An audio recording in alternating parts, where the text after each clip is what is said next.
gentlemen.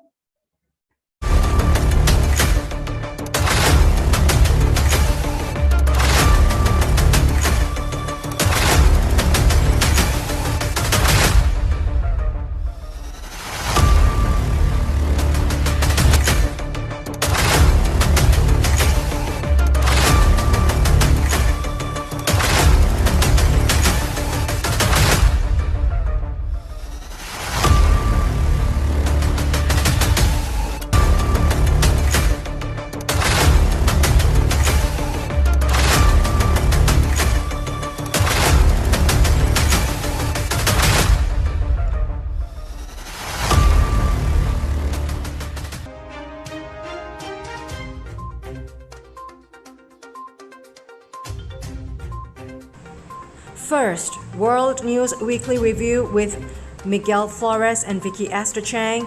CNN Sports, from hospital bed to Paralympic champion in 2.5 months. Oksana Masters savors the latest medal of her extraordinary sporting career.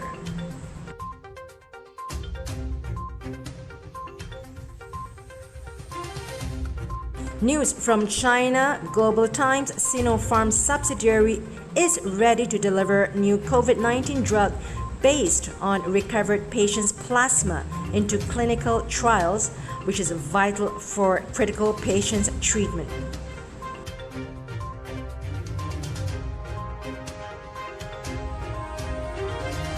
Next news, the world headlines is the 7th consecutive weekly protest against France's COVID-19 health pass. Next, news out of Singapore. Another one bites the dust in the pandemic economy. Construction company Great Earth pulled out of 5 projects and goes broke. So there you have it, 4 news for you, ladies and gentlemen, with me and Miguel Flores. World News Weekly Review.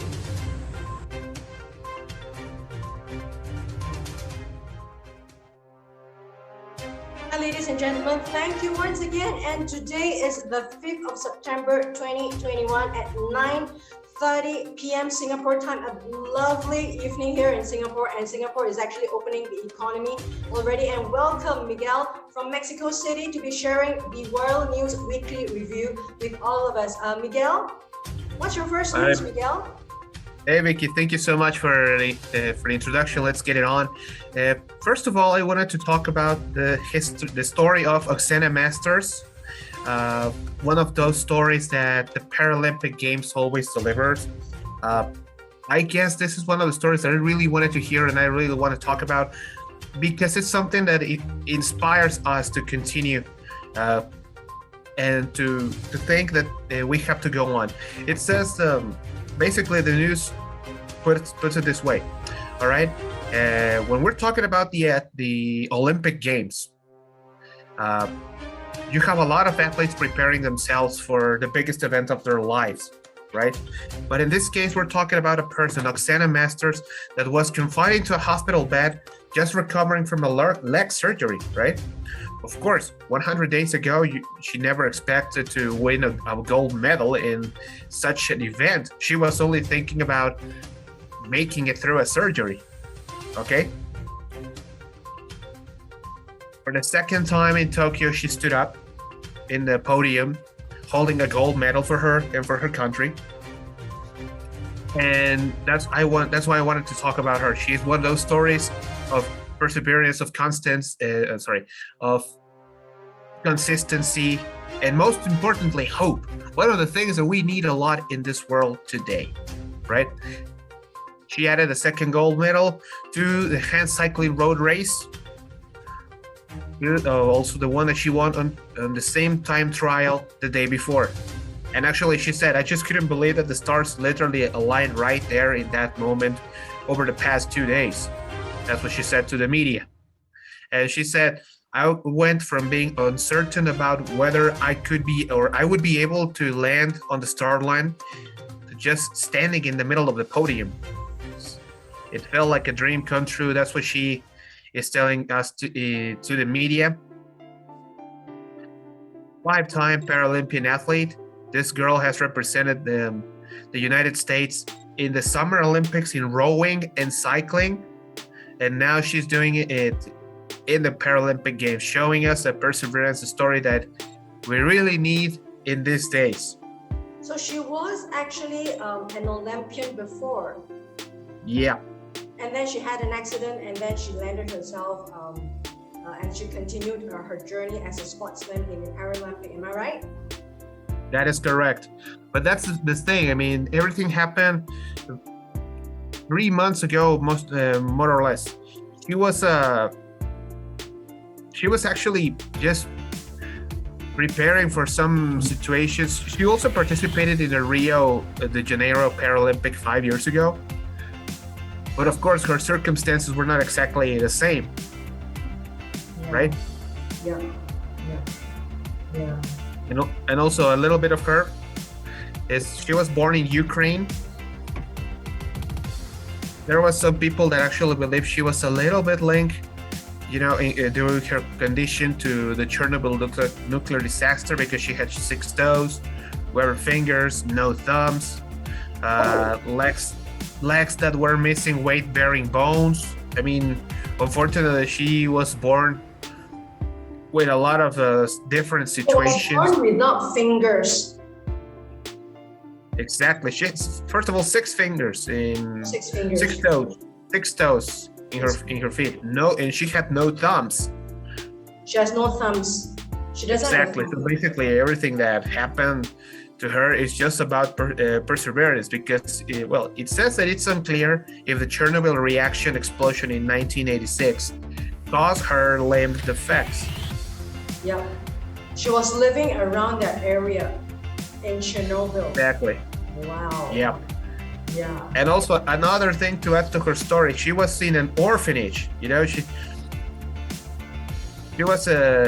didn't have any parents, and just looking at her standing on a Paralympic podium, representing the United States. Well, that's a very powerful news that you have for us, Miguel. We're talking about a woman that is born in near to Chernobyl. I think Chernobyl's really close. The nuclear reactor was shut. Still really toxic there. And we're talking about someone who is born not fully normal and went on to 5 Olympics, and then because of certain accident, she went on to the Paralympic, and she got a gold medal, and she only got into the momentum of the Paralympic just a couple of months when she recovered from the surgery of a leg. Exactly, and that's one of the things that I admire from this person, and not only from her. I also wanted to bring this news because this is only one of those stories, one of many stories that you hear from the Paralympic Games. Oh yes, the Olympic Games are, for the fancy situations and the TV spots, and to sell the rights to broadcast the event. But this one, the Paralympics, are just a powerful reminder that obstacles can be overcome. Wow. I think this is really something tremendous. For humanity, we're talking about the human spirit. And Singapore actually won a gold medal for Paralympic just a couple of weeks ago, and an applause for all these medalists and all those who never made it to the headlines, and all these who never even had a medal. But salute to all the Paralympians, people who just made it, and people who never even make it to the Olympic heats. It's the spirit that counts. Miguel, it's really about getting on with life. I remember those times, Miguel, if you fall sick, and when my mom was ill, just getting her out of her chair. Can you imagine that amount of human spirit and also physical spirit when someone couldn't make it? We're not talking about getting a medal there. We're talking about human spirit, and I think and the news that you just read is so powerful. It kind of just personify that human spirit that is unseen in everyone. I mean, every Exactly. person who is not able to use fully their limbs, or people who are sick on the bed, people who are suffering from old age, they can't get themselves out of their wheelchair. You're talking about people who are just bedridden. That goes out to them, Miguel. We're talking about the human spirit that is unseen. We're not even talking about people that are on beds, not able to have the basic human dignity of going to the toilet, for example. That kind of human spirit, that kind of tremendous power that they need to get themselves up, and also the helpers who are helping them. Talk about the Paralympics. I mean, that shines a light on those people who do not get the headlines, Miguel. I mean, that's a powerful news that you're presenting, Miguel. Oh, no, actually, it is. And you said it yourself. Every time you see it, for example, I see it with a lot of Mexican athletes. The Mexican team actually brought home 24 medals from the Paralympics alone. Yeah. And actually, here in Mexico, we see the Paralympic athletes as the real guys that we are proud of. Of course, the Olympians are also something we're very proud of. Maybe we don't get as many medals as, for example, the United States, but well, that's a different story. But at the end of the day, it's something that really makes us feel proud, because overcoming obstacles. But when we see it with Paralympics, I mean, it's not because we feel bad of their situation. No, it's all the other way around. Rise up despite their situation. Exactly. Despite the situation, they are rising in ways that maybe people with no disabilities would never do. Wonderful and powerful news from you, Miguel. Let's give them a round of applause. The Paralympians and also people who never make it to the headlines. Let's give them a round of applause. Hell, of course. Powerful news from you, Miguel. What do you have for the next news? Of course. Sinopharm. Yes, actually, maybe this is not exactly one of those news that a lot of people would think about, but it's a Sinopharm subsidiary ready to deliver the new COVID-19 drug based on recovered patients. To me, that is also a big one. To help. You're trying to save the people who are all in an ICU, right? In a critical care units, right? Yeah, I mean, this is one of those news that I actually believe that this. Tell us more about the background of the news. Yeah, actually, this week I wanted to bring some things that can make us think that maybe we're going on the right direction. Yes, the pandemic has been long, really long. Little by little, we try to just to make sure that we're making it, that we're surviving it sometimes. But news like this, like for example, this lab, the Chinese producer, China National Biotech Group, or CNBG, is delivering a drug based on human immunoglobulin. Oh my God. So really sorry to read it that way, ladies and gentlemen. Okay. Well, it's a cell. It's a cell developed from the plasma of recovered patients, right? This is something very important because we are basically, it's like we have seen it also on the TV and let me just rewind a little bit for the context of the viewers and the listeners. Yeah. The news is from Global Times, which is one of the Chinese news that is coming up from there. And, rare English news from the Chinese papers.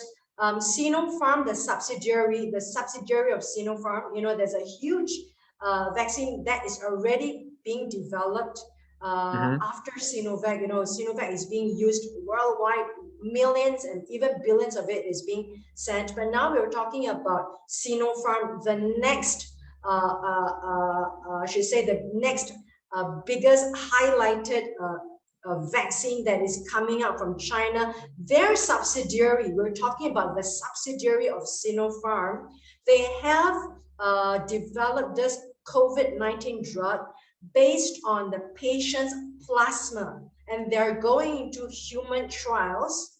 And this particular treatment is aimed for treating critically ill patients suffering from the symptoms of COVID-19. So that's the background of the news. And Miguel was saying that this human trial is very important because it really goes to directly treat COVID-19 patients. Because right now there isn't a lot of drugs. There's a lot of tested. They're talking about malaria drugs. They're talking about a lot of whole host of drugs that is being treated to COVID-19 patients who are already suffering from COVID-19 symptoms. Tell us more about this trial, Miguel, from the news. Yes, of course. Actually, this trial is something that is started. One of those things that they started to do right in the beginning of the pandemic, because since everybody realized that there was no treatment for this, not even a vaccine. I mean, the vaccine, I understand that a lot of people was a little skeptical because of the time the vaccine was delivered. It didn't matter what was the company that delivered it. But I understand being skeptical. I was skeptical myself too, I gotta admit. But considering that this is an emergency time, this is not a time where we are just, how can I say this? This is not a time to be just fooling around with wasting time. I believe that this company, this Chinese company, did what they have to do, considering that the biggest impact was in China. So it was logical for me to think that they had to move really quick. I mean, the development of this drug was very particular, because they haven't revealed, first of all, when and where they would launch the clinical trials, because there's still things to do, tests, other kind of information that they have to collect. There are not so many patients in China. That's another uncertainty that they are dealing with. Some experts actually were calling. And other expert noted that the drug should be limited to critical patients, as it may cost a lot, but it would still be cheaper than monoclonal antibody drugs. Basically, they have to run it on the critical patients because they would see that the reaction would be faster. But of course, the experts were very careful at saying that the drug may contain risk of infection from other viruses, such as HBV or HIV, as other blood-borne communicated diseases, right? So that's why it's even though we're talking about probably the only pharmaceutical company that is delivering trials, or is going to deliver trials on human patients, there's still a long way to go, because they need to make it as safe as they can for those patients. They are right now in the position of saying, okay, we have to be careful. There are still things we have to figure out. There's still things we have to consider to start 100% of the trials. I understand that it has to be in critical patients because they need to see the results fast. But also risk of side effects is exactly just the same as with the vaccine. They just cannot test it just for testing. Yeah, just to echo what you say, Miguel, in Singapore, we are declaring the pandemic as an endemic right now. So in Singapore, they have really changed the concept of COVID-19 pandemic, and they've changed it to endemic, meaning that Singapore is using the strategy of living with COVID. Means that people will get on with their lives, and those who are tested positive but with very symptoms, they will be given flu medicine and flu drugs. So people will go on with their lives. They just isolate themselves in a room because 99% of the people do not fall ill, particularly those who are already vaccinated. So we are still into this experiment in Singapore, because Singapore is the first country in the world that declares it's an endemic and no more a pandemic. Endemic meaning it will never go away. You've got to live with it, and when you're sick, you've got to deal with it on your own, and we're just going to give you some medicine. Life will have to go on. So that's what it means by endemic and no more a pandemic. I think that takes the fear away. But of course, on the other side, we're talking about It's just an experiment. No one has done this before in the world, not even during the times of the Spanish flu. There wasn't a case whereby we treated a pandemic into an endemic situation. So it is an experiment that Singapore is undergoing, and people are going to the hospitals, and the numbers have risen, of course, and there is a need for treatment, like what you say, Sinopharm, one of the companies that is going to continuously develop treatments for severely critical situations, those who are actually infected by COVID-19. Great news from you. Miguel, is there anything you'd like to add? Well, it's just another news that I wanted to bring to say, okay, this may not be the easiest times, we understand that, but little by little we're coming along, okay? Yes, maybe it's a little far from me because I'm in Mexico and they're in China, but if somebody is developing a drug to fight against COVID directly, it means that the end of this process is just coming a lot closer than we expect. It's going to be sooner than later, I have to say. I think we all need some form of encouragement, don't we, Miguel? Always reminded me when you switch on the news, it's always still about COVID-19. When you switch on the news, business news, is still affected by the virus because the numbers of the stocks, right, is directly correlated with the numbers that is rising. Exactly. Cases. We cannot run away from that. But great news from you, Miguel. I've got a news for everyone and also from Miguel. The news that I've chosen, I think it's really close to my heart. I've lived in France for about 7 years, kept in Singapore because of the pandemic, and I'm still refusing to get onto the flight. I'm still refusing to go into a risky situation where I am in control of, that I don't have to get on a plane, because once you are in there, you are not in your control. So therefore, this news for everyone from France. One of the main news, we call it France 24, means France 24. 7th consecutive weekly protest against France COVID-19 health pass. Ladies and gentlemen, it's the 7th consecutive weekly protest by the people against the government policy, against France's latest regulation about a health passport. And let me read to everyone. This is the 7th weekend. A total of 160,000 people protested across France on Saturday, said the Interior Ministry. And the people are angered at the country's COVID-19 health pass. It means a health passport, which I will explain a little bit. At the country's COVID-19 policy, which unjustly, the people said, restrict the unvaccinated people movement around the country.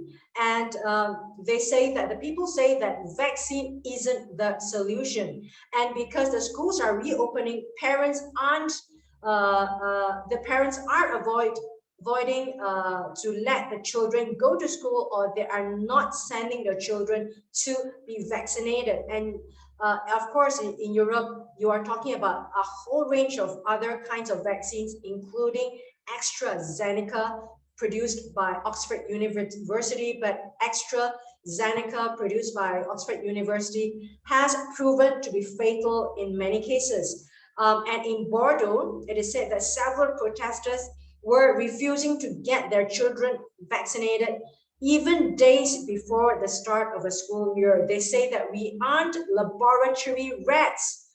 The father of an 11-year-old boy said, we are a free country. There is no real numbers that justify mass vaccination, says the father. So you've got the whole of France. Ladies and gentlemen, this is the news for you that I'm presenting, and I would like to explain to Miguel and to the listeners and to the viewers the significance of this news. Number one, a lot of people are still in the debate of vax and anti-vax. Not only that, they're talking about studying into the side effects of different kinds of vaccine by different kinds of doctors themselves, and also health physicians in France. So there is a huge uprising of people who do not want to be vaccinated, even at these times, even in huge numbers of death across France in 2020 and 2021. That's the first issue. The second issue is that parents are stopping children from being vaccinated. Number three, it is it is a regulation, or rather a law passed by Emmanuel Macron, the president of France, that without a health passport, you aren't able to get up the public transport, you can't go into the supermarket, you can't go to restaurants, and you can't take the trams or the train, the public transport I'm talking about. So this has been out since a few months ago, that Emmanuel Macron has actually legislated that people who aren't vaccinated, you can go freely in your life, you can walk in the streets, but if you go to a supermarket, you need to show that you are vaccinated with an electronic health scan, that you have been vaccinated, or if you go up to the bus, you have to show that you're vaccinated. Otherwise, the bus driver will ask you to get out of the bus. So this is something that has been a huge debate for the last 3 months.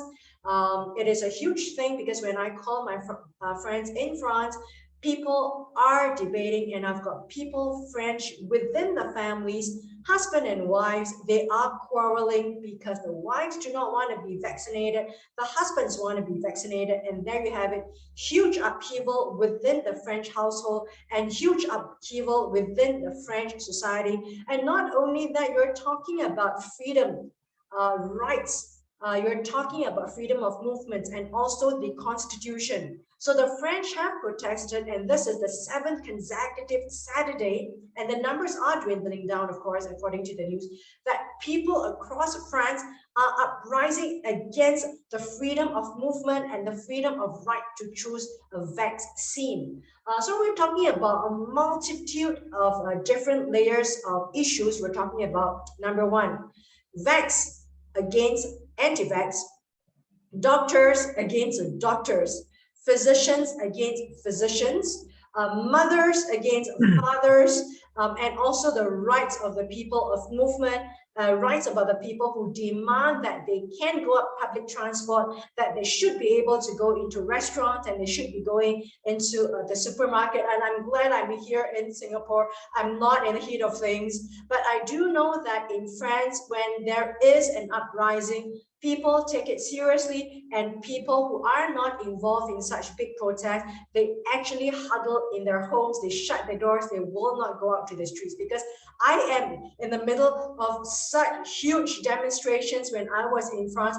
People do go out to the streets, and you can't have a violent police against people. We're talking about a very huge situation in a country like in France, because people take their rights very seriously. And we're not even talking about the pandemic situation. I thought in 2020, we have seen that during the Trump administration. So there we have it, ladies and gentlemen, a news for you from me, huge significant news from France that is typical of people who actually argue, and not only about people, doctors who do not want to be vaccinated, nurses who refuse to be vaccinated.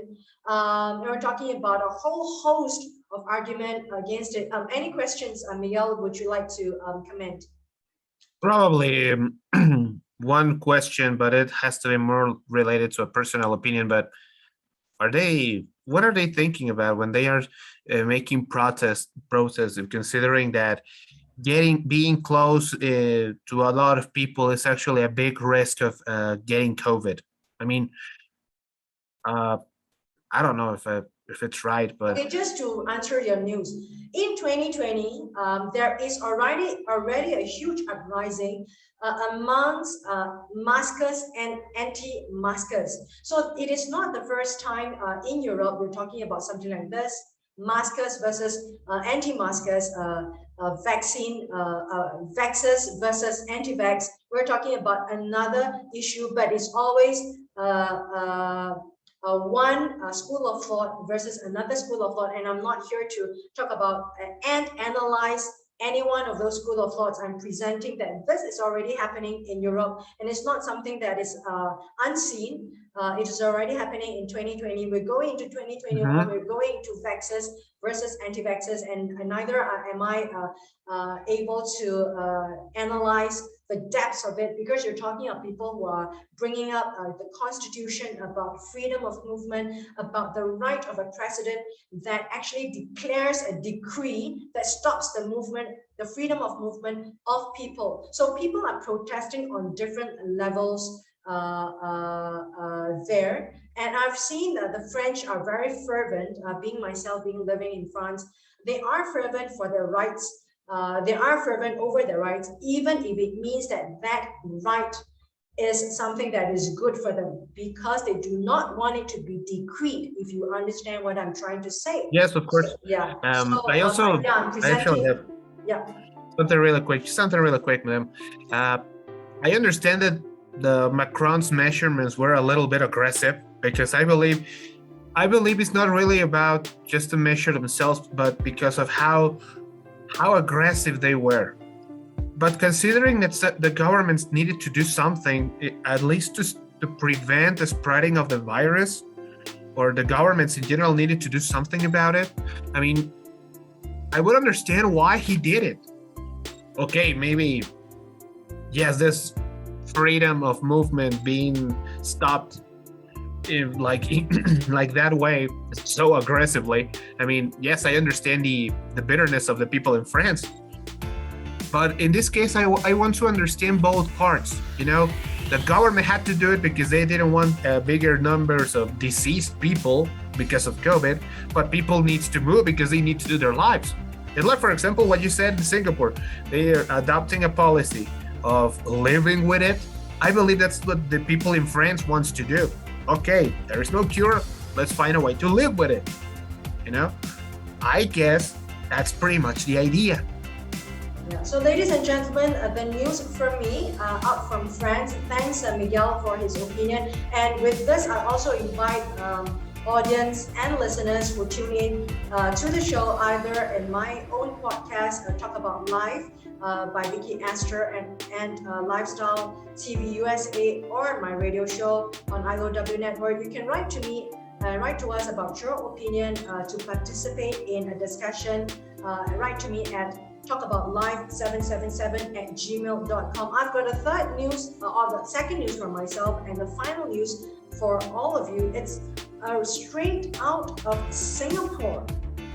And I thought this is very, very important, because this news, one of the main headlines in business news, construction company Great Earth pulled out from 5 projects and goes broke, meaning they goes bust.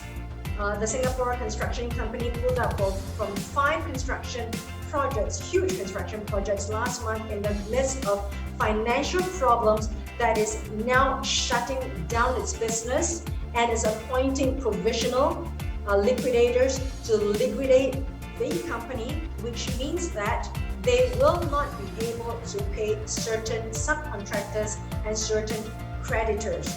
And it is a company that is contracted by the Singapore government to build housing for the people. And the ministry, one of the offshoots of the agency, the Housing and Development Board, said that last month 5 projects under the ministry is going to be further delayed because the contractors are unable to carry out the projects due to financial difficulties, and it's going to affect homes of 2,982 apartments of up to 13 blocks of apartment in Singapore. And this is significant because, ladies and gentlemen, I'm bringing the news to you because it is unprecedented in the whole of history that a construction company stops construction And this is the news I'm presenting because it shows a symptomatic of the pandemic economy that a lot of countries are going through. And some of these companies that are struggling do not hit the headlines. And this hit the headlines because it's a huge company, as a huge contractor that is actually being outsourced by the Singapore government to build public housing. Therefore, it made it to the headlines. But can you imagine a lot of businesses go bust without going to the headlines? Because we're talking about a new era of the pandemic economy that businesses are not able to pivot to the new era that is in the midst of the pandemic and post-pandemic. So we're talking about here, subcontractors say that they are owed money and they are seeing that they may not be able to be paid the amount outstanding to them. And think about it, ladies and gentlemen, and these are small contractors. These are people, small companies that's going to do the lights, electrical, the piping for the big contractors, and also to build up walls, and also to build a toilet and put on the tiles. Now these are smaller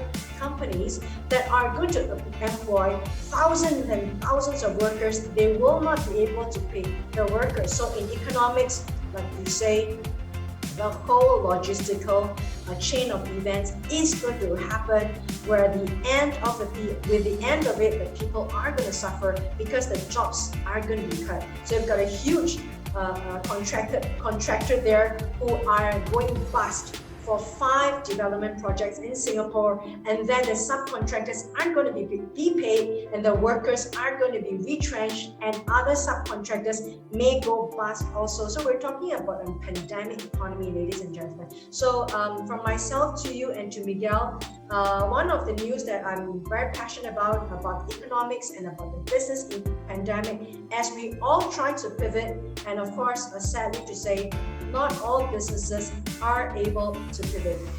Miguel?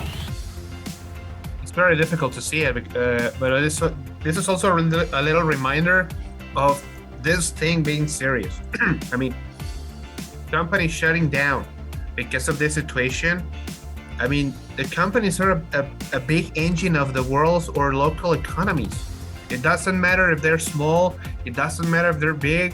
Their contribution to the local or the country economies is so big that it's something we also have to pay attention to. Yes, we focus a lot of people getting vaccinated, kids going back to school, just getting into a supermarket, but these guys also see it hard. I mean, imagine there's 5 big, there were 5 big projects. I mean as far as I can see here, billion dollar contracts, like what you say, you're right, Miguel. Sometimes we talk about, okay, the retailers or the shopkeepers, the pizza companies out there in the street, they're going to shut down, definitely, but huge companies shut down when we don't see them. We're talking about, for example, you're talking about $1 billion, multi-billion dollar contract that building big buildings for housing for many thousands of people. Number one, they are going bust because of the prolonged pandemic situation, the economy shutting down, closures. You're talking about circuit breakers, talking about lockdowns, and they have to continue to pay the workers even when there is a shutdown. So we're talking about the pain of these companies, and this is one of the things that really shocked me, and it makes me sit like, yes, I am in here, we are arguing about, yes, the economy is not going full-fledged, we're talking about people dying, we're talking about people suffering, we're also talking about masses and masses of unseen businesses that are going bust, that do not make it to the headlines. I mean, that pains me, because when a company goes bust, who's going to suffer? The people, the workers, they aren't going to be paid. Salaries are the last thing that will be paid. The first one going to be paid, the banks, right? Banks are lending the projects. So then, who's not going to be paid? The workers, they're going to be retrenched. And we're talking about companies like that because they have been suffering. They were on prolonged lockdown for like almost 20 months now. Restriction of workers, the workers can't come back to the construction site, they are all on lockdown, or workers who are sick, Miguel, Yeah, workers were yeah. supposed to be driving the trucks. They are sick. They have to be sent to the hospital, and no one is replacing them. So a lot of disruption in every economy, Miguel. It was. It felt like a really domino effect here. Yes, of Because course. once you affect the top part of the scheme in a company, well, little by little, it's going to escalate into every single position like a huge snowball. It starts something very slow, but it's starting at the top of the Exactly. mountain. Right now, Exactly. when it's in the bottom of a mountain, rolling, rolling, rolling, then you see something is going to explode. Of course, it was going to be something like this. I mean, once again, this is not something to be joking about, the pandemic situation. And I believe we have emphasized that a lot of times. Uh, and we don't want to sound repetitive, but of course we want to bring you some stories to show you the perspective of the situation. First of all, there's also the good side, but there's also bad side. I mean, things are I mean, happening right we now. heard about in France, right? You're talking about Exactly. a 7-week, 160,000 protesters, and they say that number is already dwindled.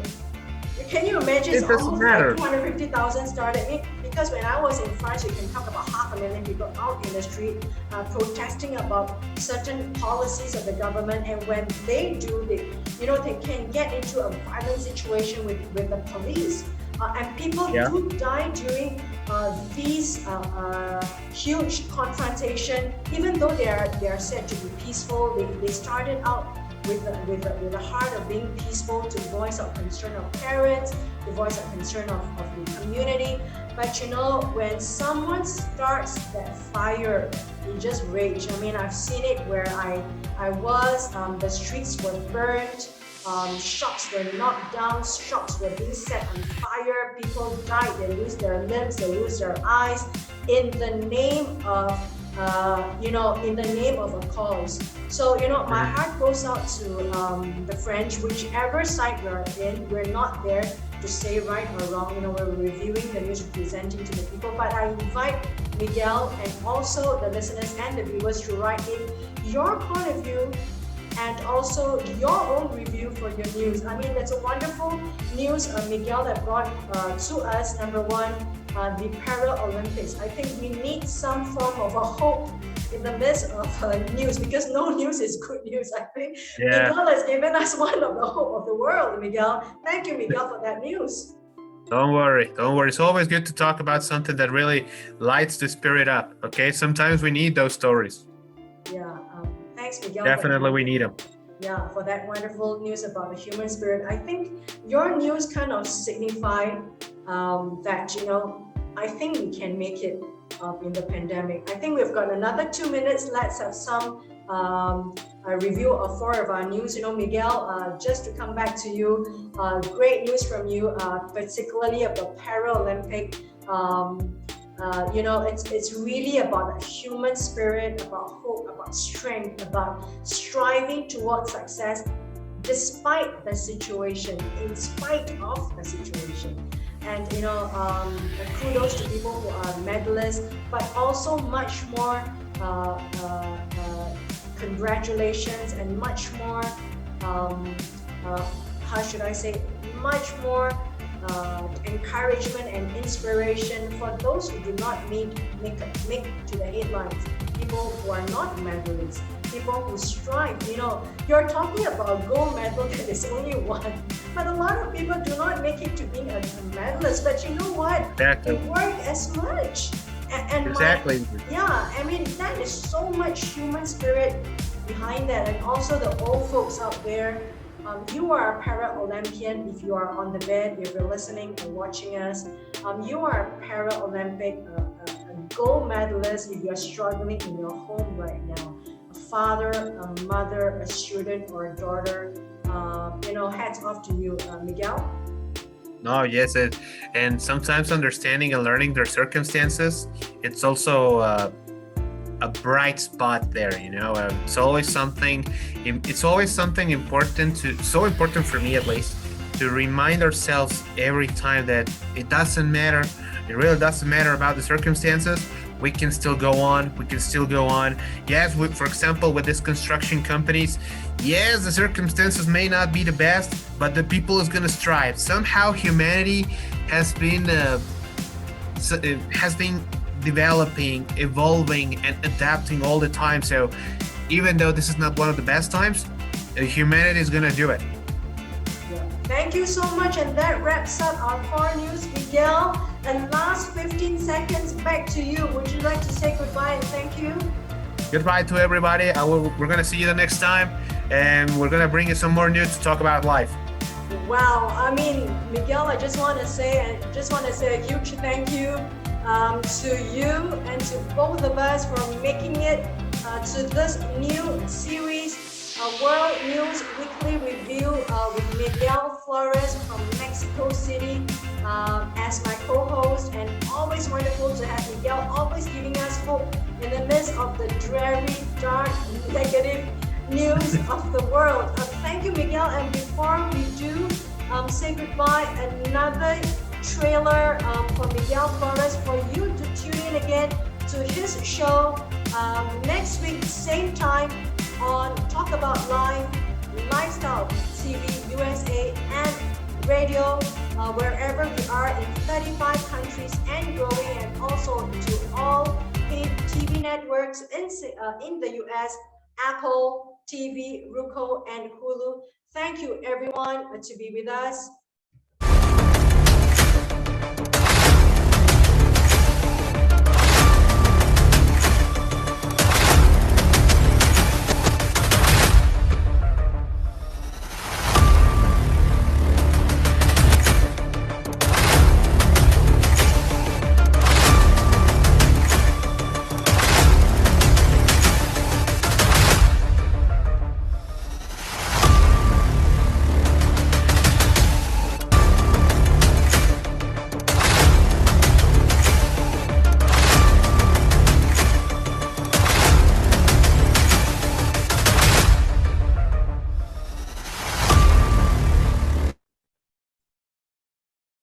Bye, everyone. Thank you, Miguel.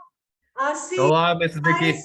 Every Sunday at this time, right? You can tune in to us here, or you can always replay and share the video with your friends, and always write to Talk About Live 777 to me and to Miguel. If you have any comments, I'd love to hear from you. Bye.